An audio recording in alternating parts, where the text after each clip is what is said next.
I am the soil. I am in the hills and in the valleys, the farms, the orchards. Without me, humans could not exist.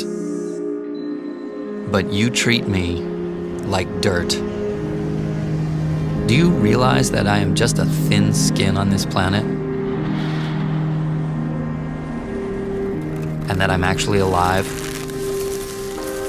full of organisms that grow your food? But I am broken, aching, overused, sick because of you.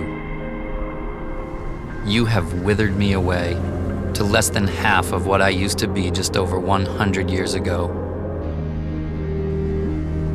Are you paying attention? I am turning to dust.